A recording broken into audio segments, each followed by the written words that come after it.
আমরা আজকে এখানে প্রতিবাদ সভায় দাঁড়িয়েছি এই কারণে, আপনারা জানেন সারা বাংলাদেশে আমাদের 4 জন সাংবাদিককে হত্যা করা হয়েছে, 2 শতাধিক সাংবাদিককে আহত করা হয়েছে, 50 জন সাংবাদিক মৃত্যুর সাথে পাঞ্জা লড়ছে।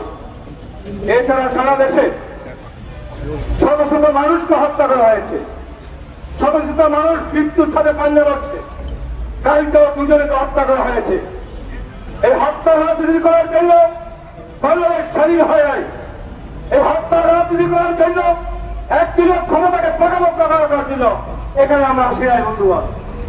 আমরা এসেছি এই হত্যার বিচার করব, স্বৈরাচারের পতন করিয়ে তারপরে ইনশাআল্লাহ বিচার করতে চাই বন্ধুগণ।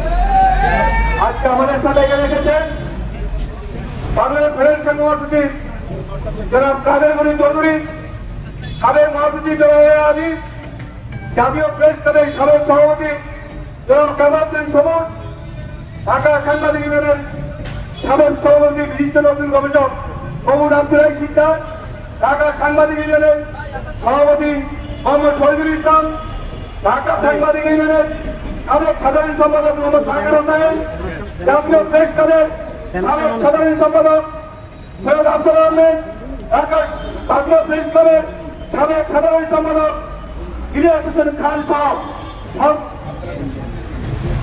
এবং ঢাকা ত্রিপুরা সিলেটের সম্মানিত সাধারণ সম্পাদক মহিউদ্দিন আমাদের এখানে উপস্থিত হয়েছেন এবং সাবেক সভাপতি আজাদ দিয়ানুর আজাদ এখানে উপস্থিত হয়েছেন।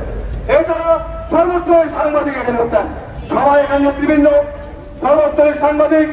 ইনশাআল্লাহ আমরা সাংবাদিক জনতার বিশাল সমাবেশের মধ্য দিয়ে সাংবাদিক হত্যার বিচার না পর্যন্ত ঘটে ফিরে যাবে বন্ধুগণ।